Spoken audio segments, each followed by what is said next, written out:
And greetings! Okay, today I want to just quickly talk about the upcoming nerfs that Blizzard announced 2 days ago. I know I'm slightly late to the party, but I'm in Prague and it's quite hard to record any videos here, so I'm just gonna get right into it. First of all, I want to say that I think all of the nerfs that Blizzard announced are justified because they are trying to prevent future issues with cards, like they did with the Warzone Commander, which I know that is a nerf that a lot of people have been disgusted about, and they said, you know, Blizzard nerfed the card to the ground and they haven't kept the soul of the card that they have been talking about in the past. But it has prevented for some incredible combos coming out in the future that they would have had to design about. And that's the main reason that they don't want to limit their own design. Like, you know, a common reference is the animated armor that was meant to be a neutral minion, but it changed into a major exclusive minion because of Master of Disguise that is getting nerfed, because it could have given it stealth. Anyways, because of that, Blizzard has nerfed most of the cards. The rest of the cards are nerfed because they're too aggressive, or they are allowing OTK combos that are usually something that you cannot really play about. You know that if the opponent has this combination of cards in hand, Savage Roar and Force of Nature, you know that you're gonna die the moment you hit that 14 health. And unless you're playing a deck that's got taunts, you're gonna lose the game 100% of the times, and that's why it gets so frustrating. That's why Arcane Golem gets nerfed, because with Power Overwhelming and with Faceless and doing that OTK Warlock combo, it is disgusting and you cannot play against it unless you're playing a specific type of deck that plays taunts. Druid got hit the most, so let's talk about those cards first. Ancient of Lore first got on the list. Instead of drawing 2 cards, now it only draws 1 card. Essentially, the card was made quite unplayable because for drawing 1 card, you really want to play something like a Drake that gives you spell damage, and if it survives until your next turn, it's really powerful because it makes your swipe just incredible, and all your spell damage just gets really buffed in Druid by just getting it +1. But now, the second option wasn't really viable in the past. You know, getting 5 health was used in maybe 1/10 of the times when you were playing against something really aggressive and you just didn't want to die and make sure that you can actually draw into more cards. But then drawing 2 cards was too incredible, because if you stabilized on board and then you managed to draw 2 cards, you just won. Essentially straight away, because you drew into combo, you drew into more options than your opponent, plus your opponent had to deal with a 5/5. That's not really that easy, so it is well to nerf it. I don't know if it's not too harsh. I think maybe discounting it by 1 mana would make it more competitive, because for 6 mana, 5/5 plus drawing 1 card, that's okay. I don't think it's too great, you know, and it would make that card playable. This way, I'll just disenchant my 2 golden Ancient of Lores. Second card that got nerfed, and that was kind of expected because people knew that either Savage Roar or Force of Nature would get nerfed. They opted for Force of Nature because the problem was with dealing 14 damage in 1 turn rather than being able to buff your minions. This way Savage Roar can still be played in Token Druid and in some versions of Druid, and it isn't completely useless. And Force of Nature is essentially useless. I don't think that it will be played even in Token, because for 5 mana getting 6/6 worth of stats that is split into 3 2/2s isn't great. Let's face it. So this card won't see much play in competitive play, I don't think. It will prevent a lot of frustration against Brokeback. Totally agree with Blizzard on this one. Next one is Keeper of the Grove. Now this card gave you the option to deal 2 damage, so if you innovated it and dealt 2 damage to something like a Knife Juggler, now that would probably turn the tide of the game in your favor to the point where the Warlock would concede, and that silence was really good. I mean, that was the reason why Druid never played Owl, because they had a much better silence in form of this card, and the 2/4 stats were just too good for what it did. So Blizzard was taking a look at this card and it decided to reduce its health by 2, which I think is completely viable. Now, Ironbeak Owl got nerfed to 3/1. This is still a better option because it can silence. It's a 2/2, that's probably better than a 3/1. And you can deal 2 damage with it as well. So I see this card essentially maybe being still played. Not too sure. I think the nerf is deserved, you know, with them nerfing Owl. It's fair enough that they take a look at Keeper of the Grove as well. I think that this card actually has the potential of still remaining in some competitive decks still. Next one on Blizzard hit list is Ironbeak Owl. Now, we all thought that Ironbeak Owl is gonna get nerfed, probably the mana cost is gonna bump up. I was sort of thinking that it's gonna be bumped up by 2, so Blizzard only bumped it up by 1. Not totally destroying this card. I think this card still won't get played, because why would you play this now over a Spellbreaker when it's just 1 mana more and it gives you +2/+2 in stats? So this isn't even that quick for, you know, rush decks that are trying to silence through taunts and stuff like that. It is still remotely viable, but I think if you pick it from something like a Jeweled Scarab, it is a usable card that you might, you know, opt for to choose from, but you might not necessarily put 2 of them in your deck. 1 may be possible, but again, you would probably rather pay for a Spellbreaker, which I don't really get why it stayed on the same stats for the same mana cost. Now 1 more mana for a +2/+2.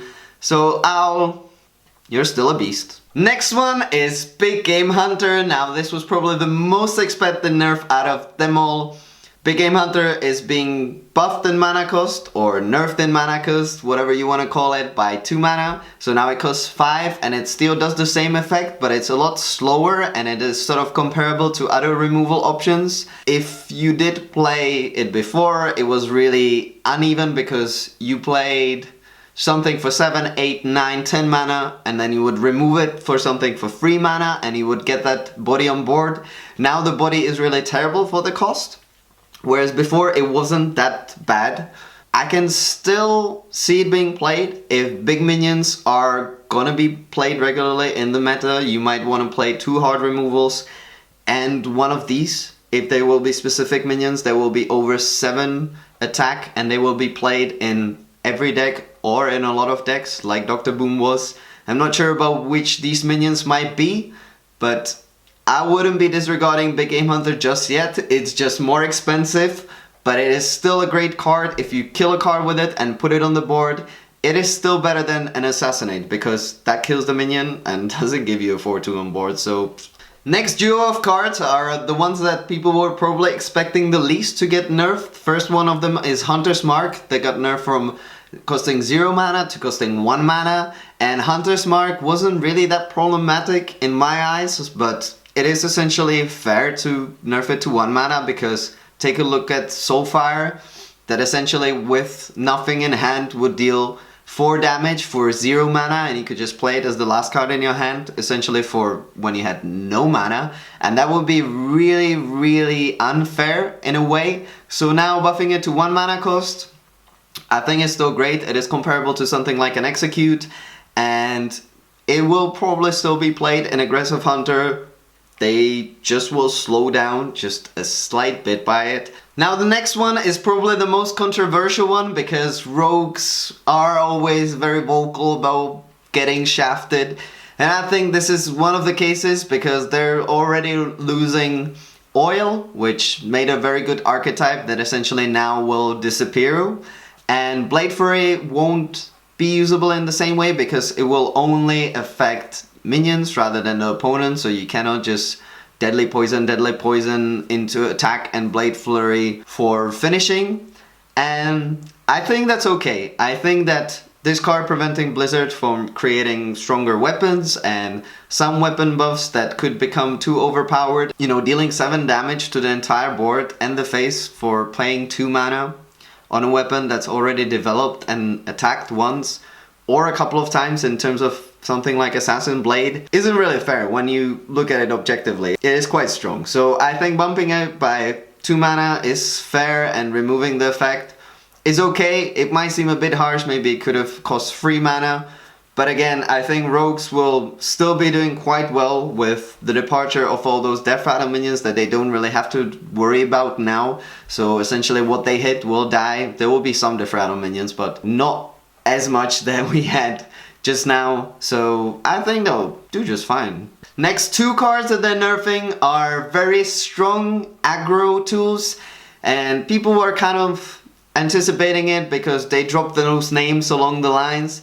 The cards are Knife Juggler and Leper Gnome. Knife Juggler lost 1 attack from a 3/2, it became a 2/2, and Leper Gnome became a 1/1 from a 2/1. I think those cards are still playable in the current form. I think they still can develop quite strong situations. They just won't be as mad inducing, because Leper Gnome was really bad, because if you had a 3-2 in your hand, you couldn't play it against it, and even if you did play it against it, it would just attack it and it would still deal 2 damage to your face, which would bring you closer to death, which is really crucial with aggressive deck, because you have to not only stabilize the board, but try to win before they win. And if they steady shot you every single turn, that's quite hard when, you know, you're taking essentially 12, 13, 15 damage by turn 3.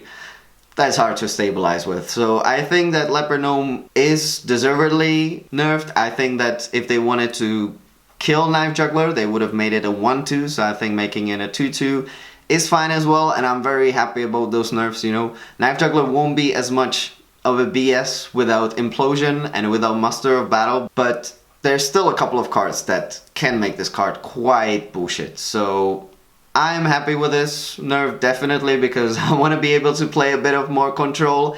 Another aggressive card that hasn't been too expected but got nerfed nevertheless is Arcane Golem, which instead of a 4-2 with charge that gave your opponent a mana crystal, which was essentially meaningless if you played it on later turn, or even if you played it on early game, the opponent wouldn't gain much, because the rate at which he has to deal with those charging minions is much greater than he can. And now it's essentially completely unplayable, because you can play, you know, an Ogre Brute over this. Okay, Ogre Brute is not gonna be in standard now, but having a 4-4 for free mana that gives your opponent a mana crystal, that's really, really bad. That's worse than a Felguard, and Felguard is really bad itself because it destroys your mana crystal. That's the same thing. So Arcane Golem is dead. I'll probably be disenchanting it. No regrets here. I don't like that card. Next one on the list is Molten Giant. Now, Molten Giant was expected to be nerfed, or some of the giants were expected to be nerfed. Molten Giant got the hit. Now you could play it on 10 health for 0, you could play 2 of them on 0, you could taunt up, you could Shadow Flame something on the same turn, destroy your enemy's board, make him completely unable to destroy and get through these minions on the same turn, and you would basically, against such decks, against Reno Lock and Hand Lock and so on and so forth, you couldn't get them under 15 if you didn't want them to do this disgusting thing, which was, you know, Moltens, and then Moltens and Echo, and essentially this will make it harder, because on 10 health they will still cost 5, so they have to get you to 5 health to be able to play them for free, and that's quite harder. I think Molten Giant won't be played that much, and it will be one of the things that will affect a lot of deck lists and will help Handlock not getting out of hand with the removal of, or with nerfing BGH Hunter. So again, I think it's a deserved nerf. I think it was kind of foreseeable, because this one was, from all the giants, the most, you know, unfair one, the most unexpected one, game-breaking one that you couldn't really react to, and I think it's fine. And we're the last card is Master of Disguise. Like I said before, that card created some unfortunate design limitations, like we talked about the case of animated armor, or if you take a look at Melganis's effect, when Amas managed to get it once from Unstable Portal, and then he managed to get this card out of Unstable Portal, that opponent couldn't do anything about it unless he had something like a Sabotage or Deadly Shot, and that opponent was a Druid, so he couldn't do anything about it. And I think this card is, you know, expectedly nerfed, because again, like Warzone Commander, it limited design space, it created some unfortunate situations for the opponent, or could in the future. You know, for me it was very much expected. I thought that it's going to change to this effect, exactly like Finically Cloak Field does, or, you know, that Fade Leaf Toxin that was introduced. And that's it, we've gone through all of the cards. Thank you so much for watching.